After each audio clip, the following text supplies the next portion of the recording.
At 17:23 on June 5, 2025, Captain Avi Falcon Cohen, a 10-year veteran of the Israeli Air Force, sat in the cockpit of his F-16I Sufa at Ramat David Air Base, heart pounding as a 3-word transmission crackled through his encrypted comms.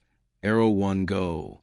Within minutes, 4 elite F-16I jets would launch Operation Silent Arrow, a daring escalation targeting 8 Hezbollah strongholds in Beirut's densely populated southern suburbs, Hadith-Heretreich, and Burj el-Barajna, and 2 in South Lebanon, timed provocatively on the eve of Eid al-Fitr.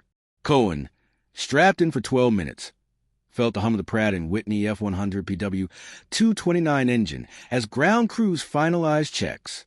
Each wing carried 2 Raphael Spice 2000 guided bombs for 1,000 pounds of munitions capable of striking a specific window from 60 kilometers. This mission required more than long-range precision. The jets would fly close, risking exposure in Beirut's cluttered airspace to ensure destruction. The F-16I, a multi-role fighter optimized for urban combat, offered unmatched agility and fuel efficiency, enabling a 60-minute loiter to allow civilian evacuation. At 17:24, Cohen slammed the throttle, the F-100 unleashing 29,000 pounds of thrust. The heavy F-16I hit 165 knots, lifting off, followed by his wingman, Lieutenant Dana Viper Levy, and the second pair, Captains Miriam Shade Katz and Eitan Blaze Rosen, at 10-second intervals. By 17:26, all 4 jets climbed through 10,000 feet in a staggered formation, bound for Hezbollah's urban and rural hideouts. Each jet carried ordnance for 2 targets, with no margin for error. A single misrelease could unravel a meticulously planned strike. The strike was the latest chapter in a decades-long conflict with Hezbollah, Iran's heavily armed proxy in Lebanon. Since the 1982 Lebanon War, Hezbollah had evolved from a guerrilla group into a formidable militia, amassing 150,000 rockets and drones by 2025, per IDF estimates, capable of overwhelming Israel's Iron Dome. The 2006 Lebanon War, a 34-day conflict costing 1,200 Lebanese and 165 Israeli lives, exposed Hezbollah's resilience but also Israel's determination to counter its growth. By 2025, Hezbollah's urban infrastructure, logistics hubs, drone workshops, and command bunkers, embedded in Beirut's suburbs and South Lebanon, pose an existential threat. Mossad and Unit 8200 intelligence, corroborated by intercepted communications and satellite imagery, pinpointed these targets. The timing, on Eid al-Fitr's eve, was deliberate, signaling Israel's resolve to disrupt Hezbollah despite global scrutiny. Cohen, whose family in Haifa endured daily rocket alerts, felt the mission's weight. "This is for every kid hiding in a bomb shelter," he told his crew chief, Sergeant Rachel Blum, a Haifa native who worked 18-hour shifts to prepare the jets. At 17:42, 60 minutes before the first bomb, Lieutenant Colonel Avichai Adri, IDF spokesman, posted warnings on Twitter and Telegram, showing satellite images with red circles around target buildings in Hadith, Heretreich, Burj el-Barajna, and An-Nabatiyah, urging civilians to evacuate. This complied with international law while serving a tactical purpose. Real-time footage from OFEC satellites and Hermes 900 drones, streamed to the pilots at 28,000 feet, revealed evacuation patterns. Cars clogging Hadith streets, frantic loading in Heretreich, and eerie calm in Burj el-Barajna, confirming Hezbollah's presence. The 60-minute delay turned Beirut's traffic into an intelligence goldmine, with Unit 8200 analysts cross-referencing drone data with intercepted phone signals. A Mossad officer, speaking anonymously to Ynet, said, "Every car that fled told us we were right." The warnings minimized civilian casualties while exposing Hezbollah's operational patterns, a dual victory for Israel's planners. The F-16I Sufa, a customized variant of the Lockheed Martin F-16, was Israel's weapon of choice for urban strikes. Its APG-68V, 9 radar, and lantern pod enabled precise targeting in cluttered environments, while its 29,000-pound thrust F-100 PW-229 engine ensured agility under a 4,000-pound bomb load. The Raphael Spice 2000, costing $200,000 each, was a technological triumph, integrating 3 guidance systems, GPS, inertial navigation with 400 Hz ring laser gyroscopes and electro-optical scene matching. The inertial system, with 3 accelerometers, could guide within 30 meters without external signals, defying jamming. The electro-optical system matched 60 frames per second against preloaded satellite imagery, identifying landmarks like mosque minarets and apartment blocks. At 1800 hours, the formation descended through 20,000 feet toward Lebanon's coast. Rafael Sky Shield electronic warfare pods activated, their threat libraries countering Lebanon's air defenses, Soviet P-18 Spoon RES radars, Chinese JY-27A units, and French Crotal systems. The pod's digital radio frequency memory, DRFM, captured radar pulses, retransmitting false signals. One F-16I appeared at 15,000 feet heading north at 350 knots, another at 25,000 feet east at 550 knots, a third diving through 5,000 feet. Lebanese radar operators faced chaotic screens, unable to lock on.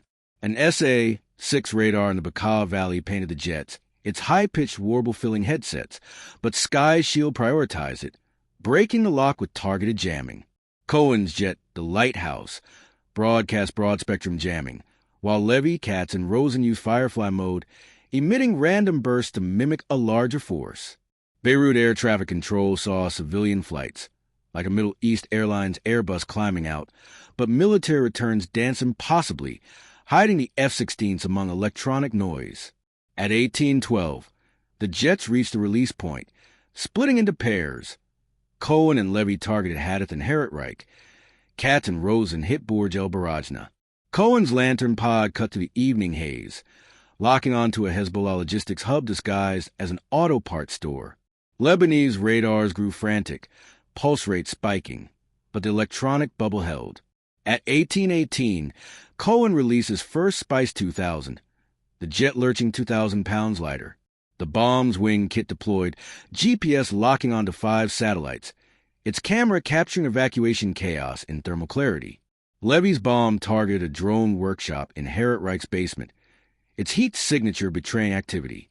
Katz and Rosen struck a communications center and a weapons cache in Burj el Barajna, their infrared sensors confirming active sites. For bombs fell, their computers adjusting trajectories. At 10,000 feet, Russian-supplied Krasuka jammers disrupted GPS, but the Spice's electro-optical system ignored the noise, matching Beirut's skyline, mosques, apartments, the Mediterranean against stored imagery.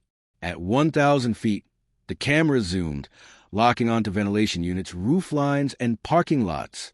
Fins adjusted 50 times per second, countering crosswinds and thermal updrafts.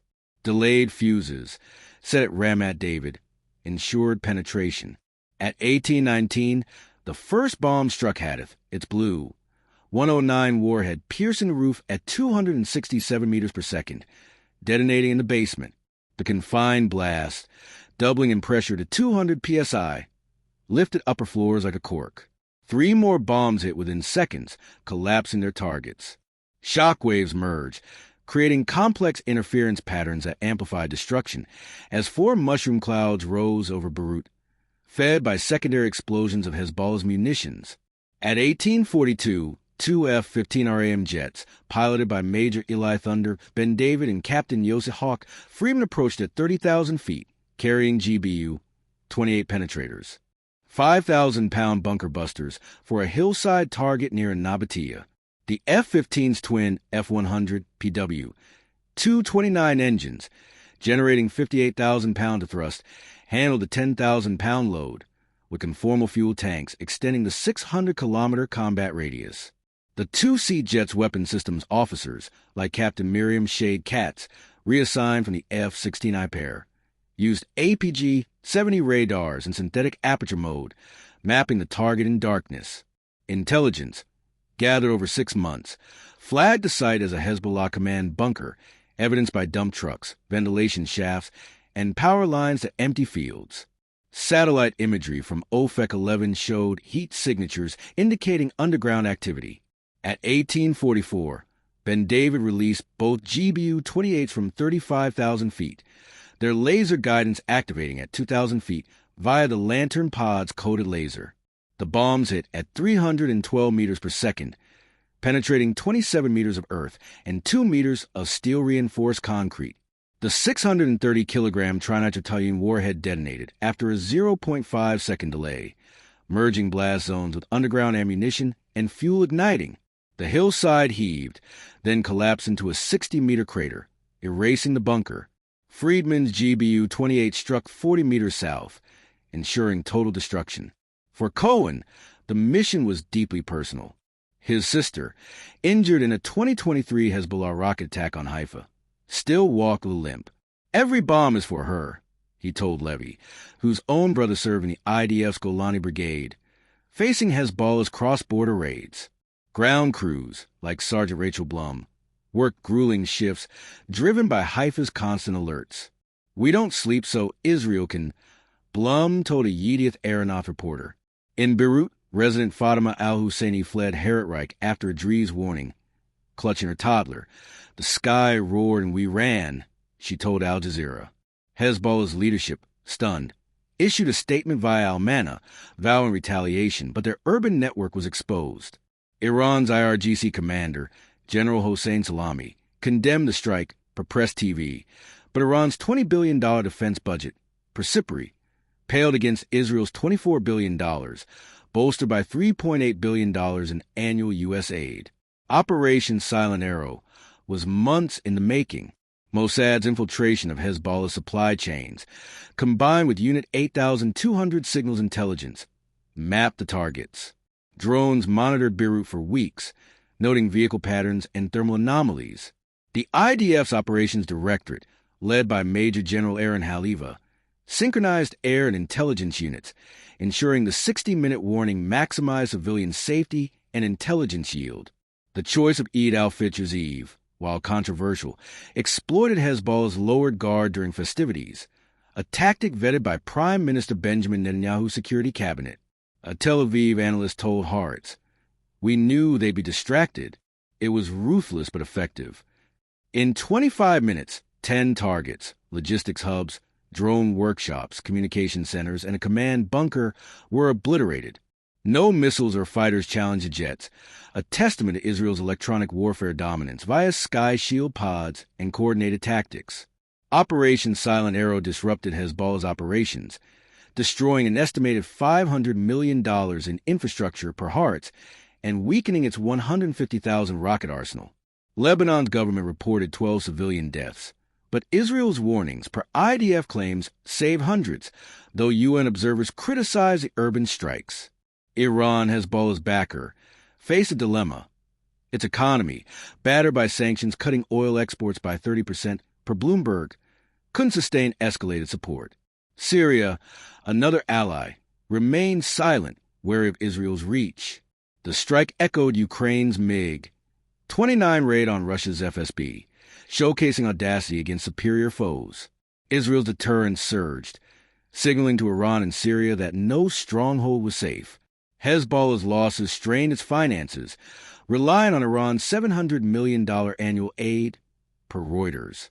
The operation's success, blending F-16I agility, Spice 2000 precision, and F-15RAM power, set a new standard for surgical strikes. Returning to Ramat David by 1900 hours, the pilots were greeted by cheering crews. Cohen, stepping from his cockpit, reflected, "We hit them where they felt untouchable." Regionally, the strike bolstered U.S. and Saudi confidence in Israel's capabilities. Per Al-Monitor, while Russia and China issued diplomatic protests, distracted by their own regional concerns. A Jerusalem Post columnist wrote, "Silent Arrow redrew the Middle East power map. Hezbollah's myth of invincibility is rubble." What are your thoughts? Can Hezbollah rebuild, or has Israel reshaped the region's future? Share below and explore our coverage on Ukraine's raids or Russia's economic crisis for more insights.